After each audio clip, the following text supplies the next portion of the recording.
Hello, my name is Ellie and this is what I did next.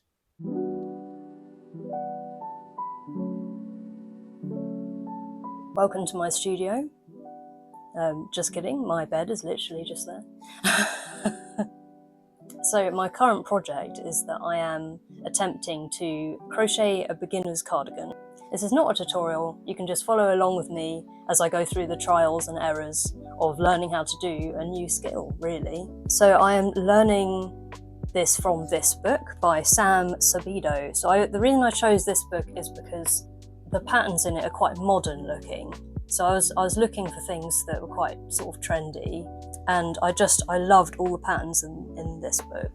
So if you have a look there, you can see that there's what I really wanted to do was dungarees, if I'm honest, but I haven't chosen to do that because they're intermediate, and I just feel that my skill level isn't quite that level yet, and I don't want to try and run before I can walk, basically. So I want to be able to, have good tension, so, make sure all the stitches are the same sort of size, because I could try and make dungarees right now, but if they end up looking not like how I imagine them to look, I think I'd be really disappointed. So I thought I'll start off with this beginner's pattern.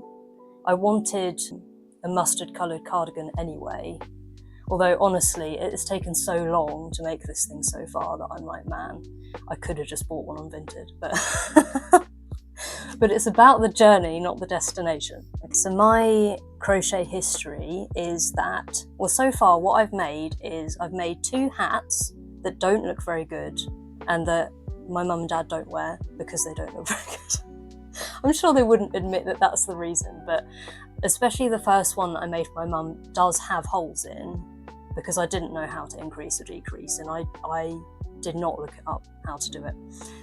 I have made a toilet roll cover that was actually meant to be a top hat but looks more like a summer hat because, again, didn't really understand the increasing decreasing thing. But it's fine. It's fine for what it is. And my friend loved it. So, and I've also made 2 baby blankets that are wonky but functional, is what I would say. Oh, I have made an owl actually as well. I've made Ludwig the owl. I didn't make him any wings. I thought he was cute enough as he was. So I still consider myself very much a beginner. I'm still learning things, learning how to do it so that it looks okay and not have holes in. So this is my first garment that I've ever made. I mean hats, but that, you know what I mean, something that I can wear. So I had a couple of balls of mustard yarn anyway, and I thought, oh great, I can use up my stash, I won't spend any money. But I grossly underestimated how much yarn this thing would need. So I had to go and buy more yarn, which that doesn't sound too bad, does it? Until you realise that the yarn is discontinued.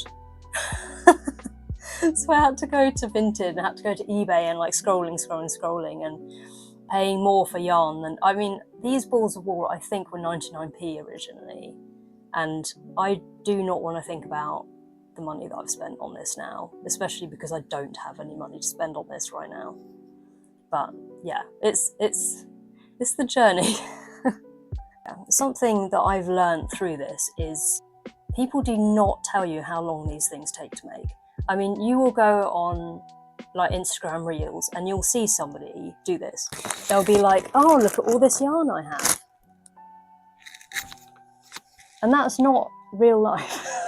That's not how this works. Also, I didn't make this. It's Mum's friend that made this. It will be like that, and it will give you a false representation of how long it takes you to...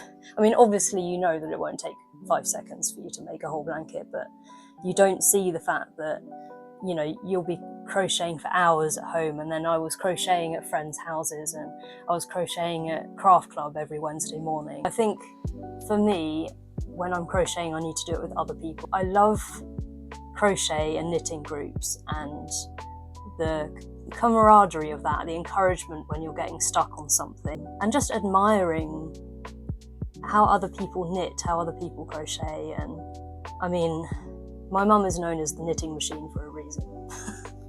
So yeah, I wanted to make sure my building blocks of crochet were good, and this is what this was for me. So you start off with a great big granny square, really, this pattern. And so that's only 2 stitches. It is double crochet stitch and a chain stitch. Now, I use American terminology because it just makes more sense to me, but normally books will have like a translation, because British crochet is different. Because of course it is. You know, you can't make it easy for people. What I found out was that I think my main issue was that I was holding the yarn and I was holding the hook wrong. Now, I mean, there's many different ways of doing it. So I mean wrong as in like wrong, but it was wrong for me because my hands were really hurting. It's true for other things. So like when I started running, I wasn't wearing really the right kind of shoes. And then after a while I got tendinitis because my body was like, no, actually, I don't want to do that. So it's a bit like that. Like it was fine for a bit, and now my body is like, no, not doing that. So I was really gripping the yarn really tightly, and my left hand was getting really crampy. So I was trying lots of other things, and I found what worked for me were a couple of rings that my friend Joe made. He didn't make them for this purpose, but I have found them to be excellent for threading yarn through and keeping the tension. So I can just hold my hand like this with my rings on, and then it just holds the yarn in the right tension for me, and so I'm not gripping like this. So basically what I've done is, during this like very boring large granny square where I'm doing the same thing all the time, I've been using that to sort of kind of not perfect my technique, because it's going to be years before I get anywhere near that level, but I mean, you know, I'm using it to make sure that I'm doing it right and setting up a good crochet foundation.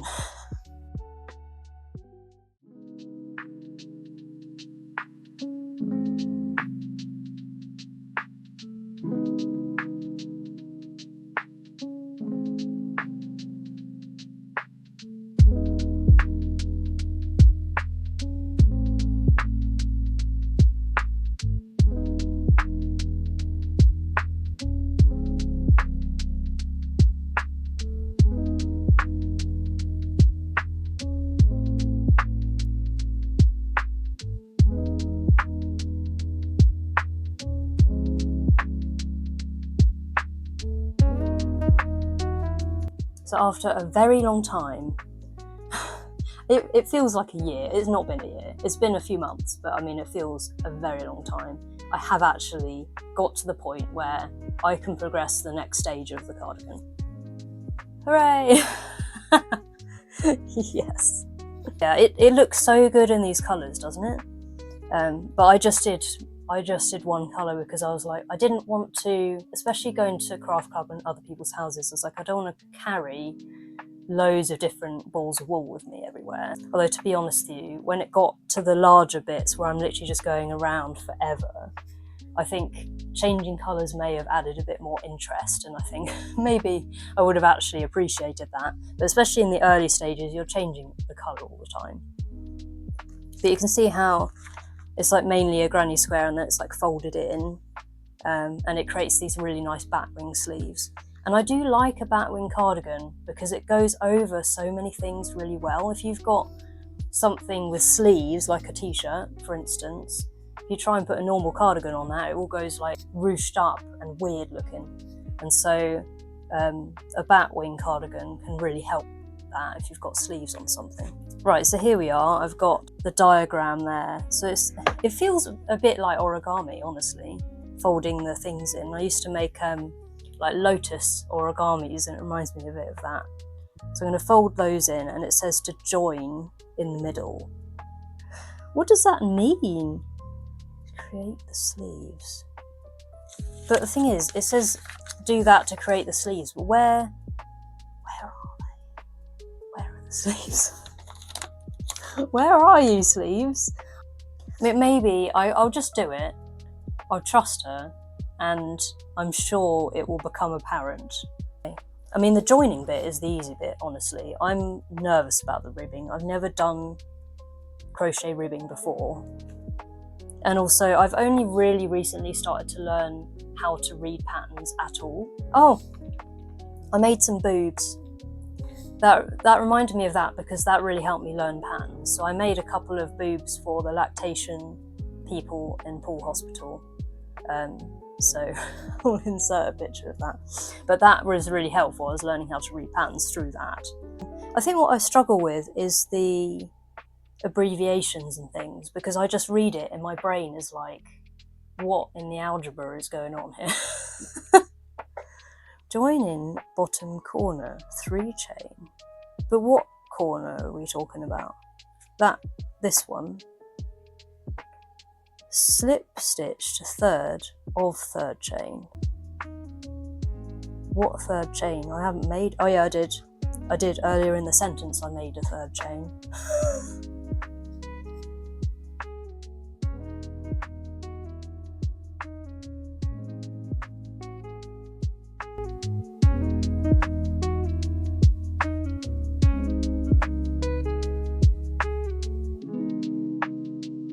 So I did do the rest of stitching this bit up, and then I realised that this is the bit that you're meant to be inside. This bit should be the open bit, and then you put your arms in these holes. Because I was like, how can this possibly be a cardigan? I mean, like, if you look at that, that makes you think that this all needs to be joined in one great big line, doesn't it? Like, it's not just me. I might as well just unpick the whole thing and do it again.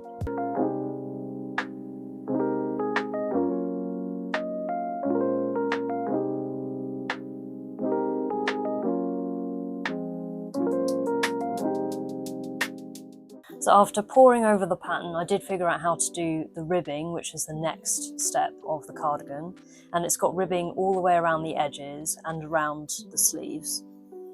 So to do that, I went into the front loop and then the back loop and the front loop and the back loop of the stitches, and that makes that like ribbed pattern. Some patterns have you go into the front and back posts. There's lots of different ways of doing ribbing, but that's just this pattern. And I've never done ribbing before, so I practiced on some scrap yarn that I had, and I ended up making quite a cute cap for Jojo. It has no other use. And yeah, it took a really long time, but also I had to pay attention to whether I was going to the front or the back. So it wasn't the same as just doing double crochets over and over and over. After I'd done that bit, it was time to do the sleeves, which is what I was dreading because I knew that that was going to be quite difficult. And that included like decreasing and stuff, which I'm not that familiar with.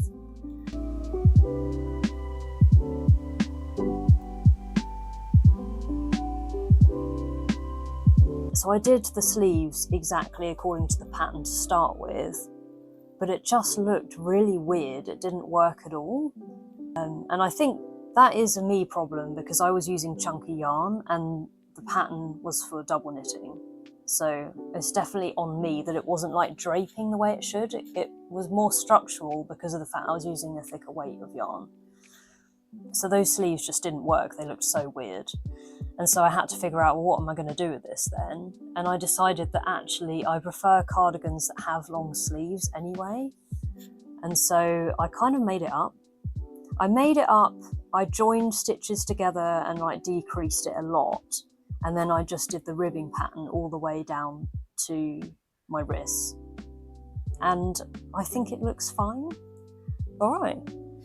So here it is. It's very comfortable. I have to say that even though it's quite thick because of the chunky yarn, because of all the holes in it, it's actually not as warm as you'd think it would be. Like, it still is quite warm, but I'd wear it on like a spring or an autumn day and not like winter, you know? And I took some videos here of how I style it with different outfits. So it's quite good for like autumnal, darker outfits with black tights.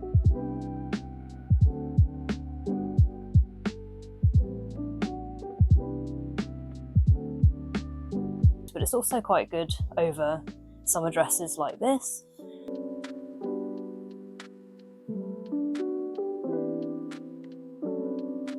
And also I can wear it with jeans and stuff too.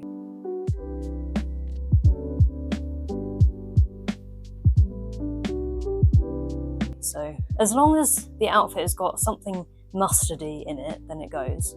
And I have quite a lot of outfits with yellows in, so yeah, so that's it. That is a very long journey that I've had to complete this, my first crochet wearable that isn't a hat.